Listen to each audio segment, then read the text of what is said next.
It seems all is not well in the land of League of Legends eSports, as the tension between Riot Games and the owners of LCS teams have reached a boiling point. As it seems teams are concerned not only about the present but the future profitability of Riot's esports organisation. Now, there has been a report posted today by PvP Live's James Obscurica Chen, who is alleging at best incompetency and at worst outright collusion at the very top of Riot's esports department, and they have cited internal Riot sources as well as other people within the esports community. Now, these allegations directly surround someone very high up, that being the esports director Waylon Roselle, of whom Chen says, quote, "It's become very hard to find anybody to defend." Now, he also is placing LCS chairman Dustin Beck in his crosshairs, who is the brother of the Riot co-founder Brandon Beck. And according to Chen's allegations, Roselle sided with Beck on issues to quote-unquote build capital, despite the fact that Beck was underqualified for the position. And Chen says, quote, "Beck, known to the community as Redbeard, was assigned early on to oversee esports development. No screening was involved despite the responsibilities of the role, and his original assignation was to finance instead. He had no applicable skill or knowledge set for competitive development, and it was demonstrated in his leadership over the department. When Beck felt threatened by the complexities of the esports program, Roselle would then build capital with him by agreeing and validating his concerns, even over the protests of other managers and directors." Now, while that's definitely shady, there are more serious allegations faced from Chen towards Christopher Monte Cristo Michaels, who is a caster for OGN in South Korea, as well as a former owner of the NA LCS franchise Renegades. Now, why is the accusation so serious, I hear you ask? I will get to that, but I just want to say that while the sources that Chen has posted for the rest of his information, and all linked to the original report in the description below, is pretty solid, the sourcing is not quite as strong for this particular piece of information. I just want to make sure you're all aware of that, but if true, these are some pretty serious allegations and possibly criminal as well. And he said, quote, "According to sources close to the deal, the sale of EU team Renegades Banditos was thrust upon its owners in the 11th hour. 4 different offers were submitted to Roselle, from private investors to current team managers.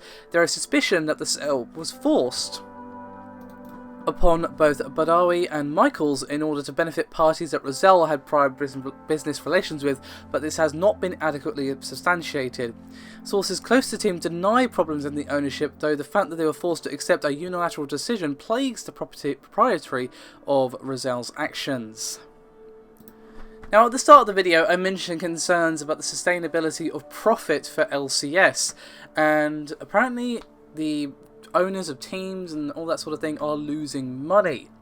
And Chen says, quote, "The owners are basically treading water, are losing money on this in a lot of cases for an incredibly unstable industry.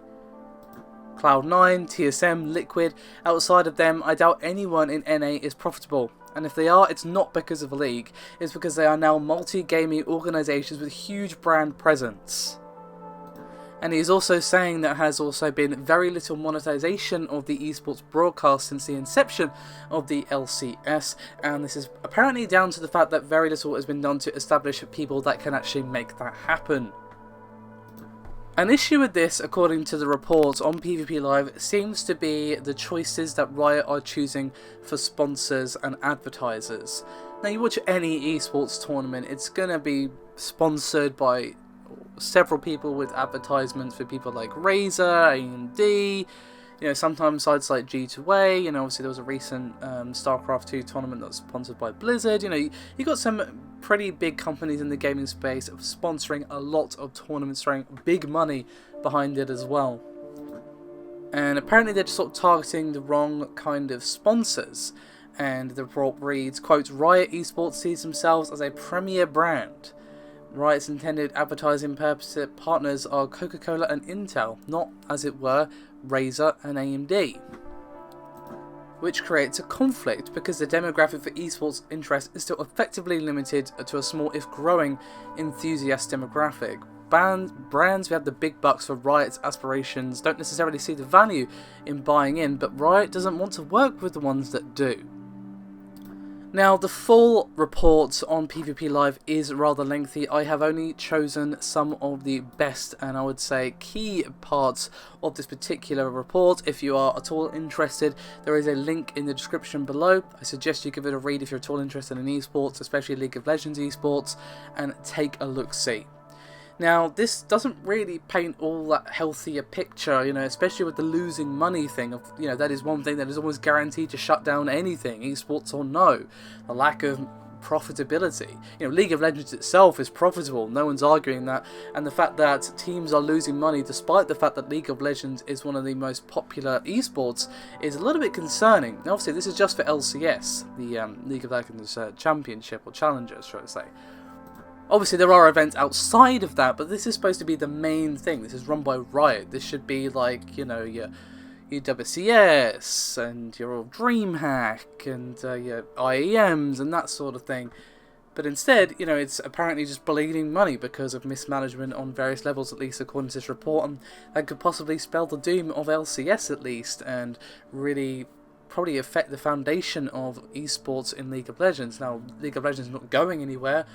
It's an insanely popular game, but it might mean some big changes on the horizon for it as an esport.